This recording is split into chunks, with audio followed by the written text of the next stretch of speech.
মাজেদি এই নিৰ্বাচনত কাশি হাতুড়ি কৰাৰ ছবি ভৰ্তি মনোৰঞ্জন তালুকদাৰক কৰি এই তিনিজন নেতা বেছিদিন ক্ষমতাৰ বাহিৰত থাকিব নোৱাৰে আৰু দেখ দেখ কৰি কেইদিনমান পিছত এই নেতাসকল আকৌ গৈ মন্ত্ৰী পদ গ্ৰহণ কৰিলে। আমি আশ্চৰ্য প্ৰকাশ কৰিছোঁ।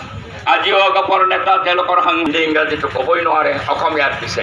ইয়াৰ পিছত ভাবিছিলোঁ অগপই হয়তো কা বিৰোধিতা কৰিব, কিন্তু কা দৰে কা আইনৰ সপক্ষে ভোটটো দিছে।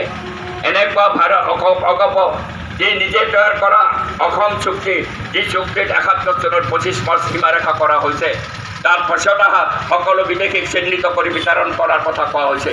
এতিয়া কা আনি পেলাই যেতিয়া ১৪ চনৰ ৩১ ডিচেম্বৰ সীমাৰেখা ঠিক কৰিছে, এই সীমাৰেখা ঠিক কৰাত আজি অগপই সমৰ্থন দি বহি আছে। মই কেটাগেৰিকেলি অগপক চেলেঞ্জ কৰি আছোঁ যে অগপৰ নেতা ফণীভূষণ চৌধুৰী এবাৰ কওক যে তেওঁ কা নামানে। এই কথা কোৱাৰ সাহস হোৱা নাই। খালি কিবা পূৰ্বৰ স্থিতিকে বীৰেন বৈশ্যই ভোট দিয়া, পূৰ্বৰ স্থিতিকে ৰেজিগনেশ্যন দি পেলাই আকৌ জইন কৰা, এই পূৰ্বৰ স্থিতি।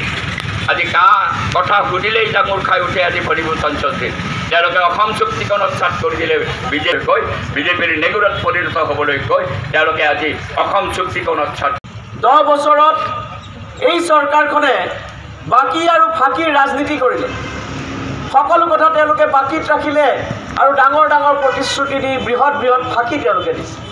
সেইকাৰণে নিৰ্বাচনৰ আগ মুহূৰ্তত তেওঁলোকে প্ৰলোভন আৰু ভয় ভাবুকিৰ ৰাজনীতি কৰিছে। ডুপ্লিকেট অৰুণোদয় ফৰ্ম দি মানুহৰ ঘৰে ঘৰে গৈছে আৰু বৰপেটাত এক পৰিৱেশ সৃষ্টি হৈছে মনোৰঞ্জন তালুকদাৰৰ পক্ষত। আজি বিজেপি দলৰ কৰ্মকৰ্তা সকলো বিমূৰত পৰিছে।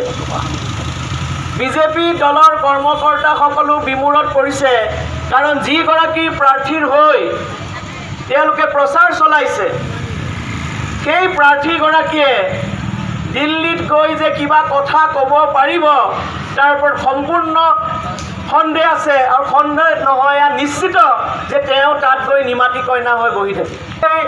বিজেপি জিন্দাবাদ, অগপ জিন্দাবাদ, ফণীভূষণ চৌধুৰী জিন্দাবাদ, ঢোলে ডগৰে। বৰভাগ অঞ্চলত আমাৰ কাৰ্যসূচী আছে। নেক্সট আমি কমাৰকুচি যাম, তাৰ পৰা গৈ থাকিম আৰু শেষত গৈ পেলাই বৰণিত আমাৰ আবেলি এখন জনসভা আছে।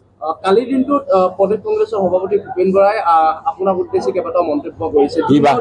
বুলি কৈছে 2 বছৰ বিধায়ক হৈ কিয় কটালে বুলি কৈছে, যদি আপোনাৰ সাংসদ হোৱাৰ মনে আছে। তেওঁ সেই কথাটো ৰকিবুলক ক'ব পাৰিলেহেঁতেন। ৰকিবুল হুছেইনকতো ক'ব লাগিছিল ধুবুৰীত কিয় বিধায়কে গৈ পেলাই সাংসদ হৈছে, তেওঁ সেইটো ৰকিবুলক কওক। মনোৰঞ্জন তালুকদাৰক কিয় কৈছে, সেইটো ফণীভূষণ চৌধুৰীয়েতো কৰিছে সেই কাম। এতিয়া বিধানসভা এটা পৃথক বস্তু। বিধানসভাত মই যিটো ৰাইজৰ সমৰ্থন পাই পেলাই বিধায়ক হৈছোঁ, সেই বিধায়ক ৰূপে মই বিধানসভাত মোৰ দায়িত্ব পালন কৰিছোঁ। এতিয়া পাৰ্লামেণ্টত স্বাভাৱিকতে এইবাৰ বিজেপিক পৰাজিত কৰি পেলাই এখন গণতান্ত্ৰিক ধৰ্মনিৰপেক্ষ চৰকাৰ হোৱাৰ সম্ভাৱনা খুব প্ৰকট হৈছে অপিনিয়ন পলৰ পৰা।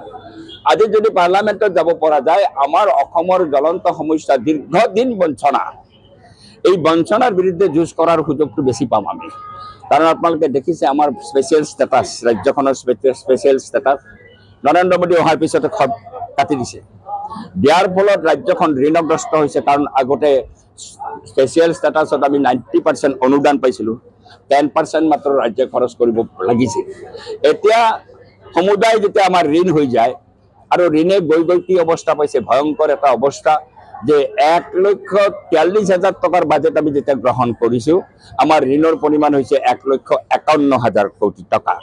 এইটো মাহত 1 তাৰিখে দৰমহা দিব পৰা নাই হিমন্ত বিশ্ব চৰকাৰে। বহুত দম ফটো মাৰি আছে, বিকাশ যাত্ৰা নোৱাৰিলে। 9 তাৰিখে ৰাতি দৰমহা দিছে আৰু 1,000 কোটি টকা ঋণ লৈ পেলাইহে দৰমহা দিছে। অহা মাহত কি হ'ব মই নাজানো। এটা ভয়ংকৰ আৰ্থিক সংকটৰ পিনে ৰাজ্যখন গুচি গৈছে। কোনোদিন মোদীৰ কথা উত্থাপন হোৱা নাই, আজিহে এবাৰ হ'ল মোদী আহিল কি গ'ল, মোদী আহি কি কৈছে, এইটো এটা ধৰ্তব্যৰ বিষয় নহয়।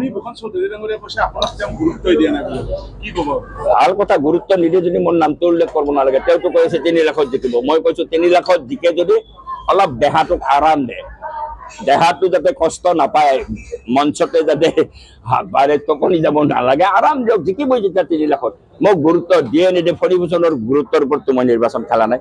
কিন্তু আমি ইছ্যু প্ৰক্ষেপ কৰিছোঁ। ইছ্যু কাৰ সম্পৰ্কত এজিপিয়ে কি ক'ব, NPS সম্পৰ্কত কি ক'ব, আজি গৰাখহনীয়া বানপানী সম্পৰ্কত অগপই কি ক'ব আমি এটাৰ পিছত এটা ইছ্যু কৰিছোঁ তেওঁতো ইছ্যুৰ উত্তৰ নিদিয়ে তেওঁ এইবিলাক চাটনি দিয়া কথা কয় ফটুৱা কথা আৰু ফটুৱা কথা কৈয়েতো ৩৮ বছৰ পাৰ কৰিলে কোনোতো কংক্ৰিট কথা কোনোদিন নকৰিলে উন্নয়নৰ কথা যাবচোন এটা বৰষুণ হোৱাৰ পিছত আপুনি বঙাইগাঁৱত যাব আপুনি চাপাগুৰিৰ পৰা যদি সোমাই যাব পাৰে 1 ঘণ্টা বৰষুণ দিয়াৰ পিছত বঙাইগাঁৱত উত্তৰ বঙাইগাঁৱত আপুনি গাড়ী লৈ সোমাব নোৱাৰে এই হৈছে উন্নয়ন পানী ভৰি যায় এই ধৰণৰ মানুহে এই ধৰণৰ কথা ক'ব মই ফণীভূষণৰ এইবিলাক কথাৰ বিশেষ উত্তৰ নিদিওঁ যদি গুৰুত্বই নাই দেখা যাব 4 তাৰিখে আমি খাম 4 তাৰিখে ঠিক আছে